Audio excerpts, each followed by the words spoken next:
سورہ منافقون کی آیت نمبر 9 ہے۔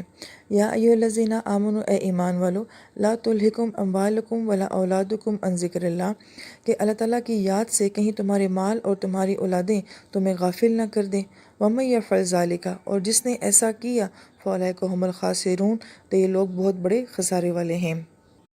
سورہ منافقون کی ان 8 آیات میں سب سے پہلے ہم یہ دیکھتے ہیں کہ نبی علیہ السلام کا ذکر کیا گیا، اذا جاءک، جب آپ کے پاس منافقون آتے ہیں، اور اس کے بعد جو ہے منافق کی ساری شخصیت کو بیان کیا گیا ہے، اور اب جو ہے وہ ایمان والوں کا تذکرہ آ رہا ہے۔ لہٰذا پہلی 8 آیات میں جو ہے وہ منافقین کا ذکر جو ہے وہ مکمل ہو چکا ہے، اور اب ایمان والوں سے بات کی جا رہی ہے۔ لہٰذا اس آیت مبارکہ کو یہ بھی کہا جا سکتا ہے کہ ایمان والے جو ہیں وہ کن ایسی باتوں سے بچیں کہ جن کی وجہ سے کہیں وہ بھی نفاق کا شکار نہ ہو جائیں۔ اور دوسرا بات مفسرین کرام نے فرمایا ہے کہ یہ آیت مبارکہ جو ہے یہ نفاق کا علاج بھی ہے۔ اس میں بتا دیا گیا ہے کہ یہ کمزوری انسان کے اندر ہو تو انسان نفاق کا شکار ہو سکتا ہے۔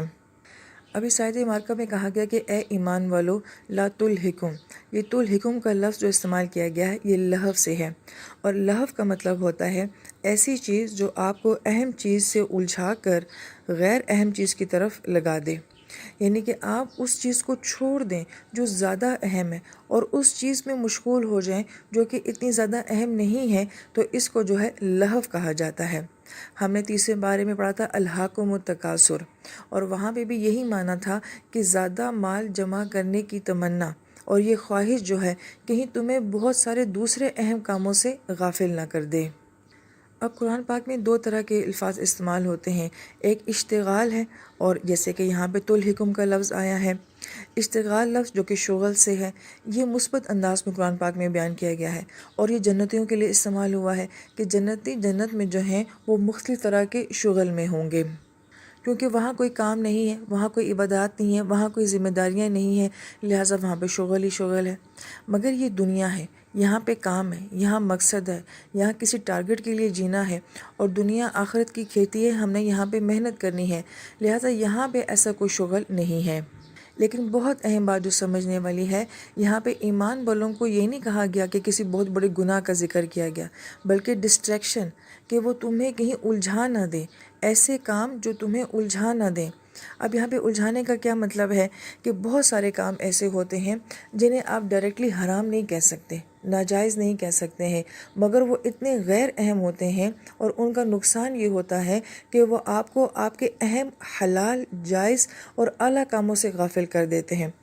مثلا آج کے دور میں اس کی مثال کیا ہے، یہ موبائل گیمز ہیں، فیس بک ہے، واٹس ایپ ہے، یہ سب چیزیں انسان کو اتنا اپنے ساتھ مشغول کر دیتی ہیں کہ انسان بہت سارے اہم کاموں سے جو ہے وہ غافل ہو جاتا ہے۔ اب فیس بک کو حرام نہیں کہا جا سکتا، واٹس ایپ کو حرام تو نہیں کہا جا سکتا، مگر موبائل کا استعمال جو ہے وہ انسان کو بعض اوقات نماز سے بھی غافل کر دیتا ہے، اور نماز تو حلال چیز ہے، اس کو اس کے بہت ساری اہم عبادات سے، اس کے مقصد سے، اس کے کام، اس کی ذمہ داریوں سے اس نے ہمیں غافل کیا ہوا ہے۔ ایون کہ یہ ایٹیٹیوڈ صرف موبائل کی حد تک نہیں ہے، مثلا کچھ لوگوں کو دیکھا جائے وہ کہتے ہیں کہ آج ہم نے فلاں جگہ جانا ہے، کل ہمیں دوسری جگہ جانا ہے، آج اس ہوٹل کا کھانا کھا کے دیکھتے ہیں، فلاں کا برگر کھا کے دیکھتے ہیں، اس کی بریانی بہت اچھی ہے، ڈرامہ بہت زبردست آ رہا ہے، اس کے سیزن بڑے زبردست ہیں۔ تو گویا کہ اور خاص طور پہ، بلکہ یہ بات کہ خاص طور پہ یہ جو ولاگز بنتے ہیں، ان ولاگز کا ہمارے ساتھ کیا تعلق ہے، اس بات کو شاید بار بار بیان بھی کیا گیا ہے پہلے، کہ کوئی ولاگ بناتا ہے، وہ اپنا ٹرپ دکھا رہا ہے، مجھے اس کے ٹرپ سے کیا فائدہ ہے، یا وہ کیا کھا رہا ہے، مجھے اس کے کھانے سے کیا فائدہ ہے، وہ کیا پہن رہا ہے تو مجھے کیا فائدہ ہے۔ بڑی اہم بات یہاں پہ اہل علم یہ کہتے ہیں، انہوں نے ہمیں الجھایا ہوا ہے، وہ خود پیسہ کما رہے ہیں، ان کو فائدہ ہو رہا ہے، ان کو فیم مل رہا ہے، مجھے کیا مل رہا ہے، مجھے تو کچھ بھی نہیں مل رہا، میں کیا ہوں، میں لہو کا شکار ہو رہی ہوں۔ اور کس قدر خوبصورتی کے ساتھ انٹرٹینمنٹ کے نام کے اوپر جو ہے وہ ہمیں لہو میں لگا دیا جاتا ہے، اور انسان کو اس کے اصل مقصد اور اصل زندگی سے جو ہے وہ غافل کر دیا جاتا ہے۔ اب ان باتوں کے بارے میں ہم یہ کہتے ہیں کہ کیا فرق پڑتا ہے ان ساری باتوں سے، ہم ان کو برا تو نہیں سمجھتے، لیکن قرآن یہ کہہ رہا ہے کہ اس قسم کے کاموں میں الجھنا جو ہے وہ تمہیں کہیں نفاق میں مبتلا نہ کر دے۔ اس لیے آیت مبارکہ میں یہ بڑی حکمت ہے کہ اللہ پاک نے مال کا ذکر پہلے کیا ہے، اولاد کا ذکر بعد میں کیا ہے، کیونکہ یہ سارے شوق جو ہیں یہ مال والوں کے شوق ہیں، یہ غریب بندے کے شوق نہیں ہیں، یا جو مقصد رکھتا ہے یا جس کی زندگی کا کوئی ٹارگٹ ہے یہ اس کے شوق نہیں ہیں۔ وہ لوگ جن کے پاس کچھ زیادہ مال ہے اور وہ انجوائمنٹ کے نام پہ زندگی گزارتے ہیں، یہ سارے مسائل جو ہیں ان لوگوں کے ہیں۔ اور پھر بہت اہم بات یہ کہ اولاد کس طرح سے لحو میں آ جاتی ہے، یہ بڑی اہم بات ہے۔ تو مفسرین کرام یہ فرماتے ہیں کہ قرآن بار بار یہ بات کہتا ہے کہ اولاد اور مال انسان کی بہت بڑی آزمائش ہے۔ اب آج کل بالخصوص جس طرح سے ہم لوگ اپنی اولادوں کو پال رہے ہیں تو ہم نے تو ان کو اتنا زیادہ آسانیاں دے دی ہیں، آسائشیں دے دی ہیں، سہولیات دے دی ہیں کہ گویا کہ ماں باپ ان کے لیے محض ایک مشین بن چکے ہیں جو ان کی ضروریات پوری کرتے ہیں، خواہشات پوری کرتے ہیں۔ ایک کے بعد ایک ڈیمانڈ ہوتی ہے،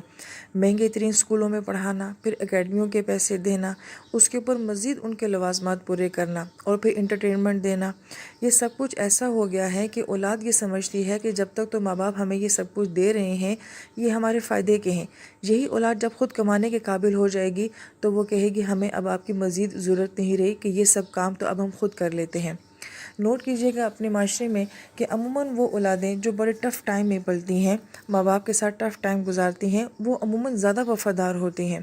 اور وہ اولادیں جن کو بہت زیادہ سہولیات دے کے پالا جاتا ہے وہ زیادہ بگڑ جاتی ہیں، کیونکہ ان کے لیے ماں باپ جو ہوتے ہیں وہ محض ایک مشین ہے اور سہولیات مہیا کرنے کا ایک آلہ بن چکی ہیں۔ لہٰذا آج ہم یہ دیکھتے ہیں کہ بعض گھروں میں یہ حالات ہوتے ہیں کہ یہ بچوں کے آنے کا ٹائم ہے، یہ جانے کا ٹائم ہے، یہ اکیڈمی کا ٹائم ہے، یہ کھانے کا ٹائم ہے، یہ ان کو پڑھانے کا ٹائم ہے۔ اس میں ماں باپ کی نمازیں بھی جا رہی ہیں، ان کی عبادات کا کوئی ترتیب، کوئی نظام نہیں ہے، اس میں حلال حرام کا فرق بھی مٹ گیا ہے، اس میں جائز ناجائز کا فرق بھی جو ہے بعض اوقات مٹ جاتا ہے۔ اس طرح سے یہ اولاد کیا بن جاتی ہے، یہ لہو کا ذریعہ بن جاتی ہے۔ پھر یہ دونوں چیزیں جو ہیں یہ غافل کس سے کرتے ہیں؟ ان ذکر اللہ کہا گیا ہے، اللہ تعالیٰ کی یاد سے غافل کرتی ہیں۔ اللہ تعالیٰ کی یاد کو سورہ ال عمران میں بہت خوبصورت بیان کیا گیا ہے، لیکن ذکر اللہ ہے کیا؟ سب سے پہلی بات مفسرین کرام یہ فرماتے ہیں کہ نماز اور قرآن یہ سب سے زیادہ اسٹرانگ اہم ذریعہ ہیں اللہ تعالیٰ کی یاد کا۔ اس کے بعد نبی پاک صلی اللہ علیہ وآلہ وسلم کی مسنون دعائیں جو ہیں ہر موقع کے لحاظ سے، ہر وقت کے لحاظ سے ہیں، یعنی کہ کون سی ایسی جگہ ہے کہ جس کا، یا کون سا ایسا معاملہ ہے کہ جہاں پہ ہمیں اپنے نبی کی دعا جو ہے وہ نہیں ملتی ہے۔ لہٰذا ان دعاؤں کا استحضار رہنا کہ مجھے یاد رہے کہ میں نے اس وقت میں یہ دعا پڑھنی ہے، تو گویا کہ یہ بھی اللہ تعالیٰ کی یاد کا بہت بڑا ذریعہ بنتے ہیں۔ اور تیسرا ذریعہ جو اللہ تعالیٰ کی یاد کا ہے وہ مساجد ہیں، اور ایسے دینی حلقے ہیں یا نیک لوگوں کی صحبتیں ہیں کہ جن میں بیٹھ کے اللہ تعالیٰ کی یاد جو ہے وہ زندہ ہو جاتی ہے۔ یہ تین ذرائع بتائے گئے ہیں ان ذکر اللہ کے۔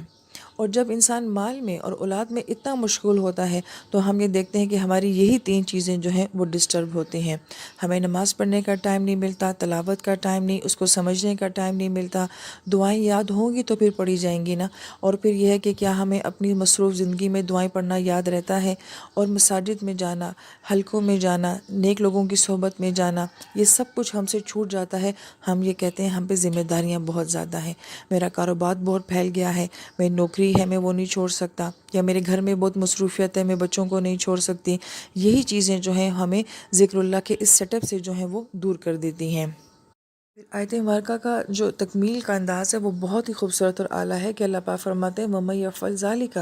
اور جس نے ایسا کیا۔ اب یہاں پہ جو آیا ہے لفظ وہ فعل آیا ہے، عمل نہیں آیا۔ عمل کے ساتھ نیت ہوتی ہے، سوچ ہوتی ہے، مگر فعل کے ساتھ جو ہے نہ نیت ہوتی ہے نہ سوچ ہوتی ہے۔ مثلا میرا دل دھڑک رہا ہے تو یہ میرا فعل ہے، یہ میرا عمل نہیں ہے۔ میری آنکھ جو ہے وہ جھپک رہی ہے تو یہ میرا فعل ہے، یہ میرا عمل نہیں ہے۔ تو آیت بارکہ میں کیا کہا جا رہا ہے کہ جس کسی نے یہ سب کچھ جو ہے غیر شعوری طور پہ کیا، بغیر نیت اور بغیر سوچ کے بھی یہ سب کچھ کیا، تو اس کے لیے کیا ہے؟ بہت بڑا خسارہ ہے۔ اور یہاں پہ ایک اور بڑی اہم بات مفسرین کرام یہ فرماتے ہیں کہ آیت مبارکہ کا جو مزاج ہے کہ لا تلہکم، کہ تمہیں جو ہے وہ ہلاکت میں نہ ڈال دیں یا تمہیں غافل نہ کر دیں تمہارے مال اور تمہاری اولادیں۔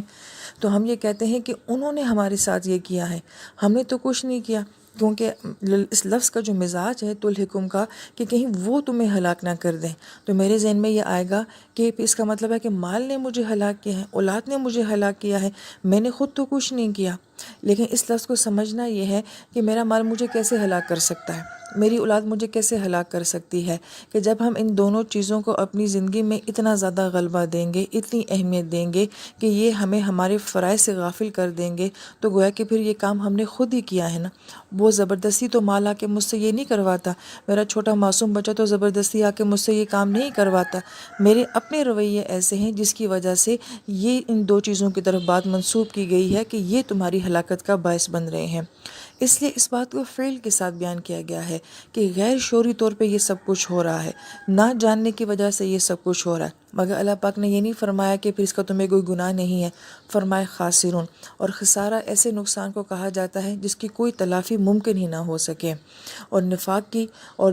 دنیا کا وقت غفلت میں گزارنے کی اس کی کوئی تلافی ہے ہی نہیں، کیونکہ اسی کی بیس پہ تو میری آخرت بن رہی ہے۔ لہٰذا میرے نزدیک یہ بڑا عام سا معاملہ ہے کہ پیسہ کمانا بری بات تو نہیں ہے، اولاد کو پالنا کوئی بری بات تو نہیں ہے، لہٰذا ہمیں یہ بات سمجھنی چاہیے، پیسہ کمانے کو برا نہیں کہا گیا، اولاد کو برا نہیں کہا گیا، اس میں حد درجہ کی مشغولیت کو جو ہے وہ برا کہا گیا ہے کہ جس سے تمہارے اور تمہارے اللہ کے تعلق میں جو ہے وہ فرق پڑتا ہو۔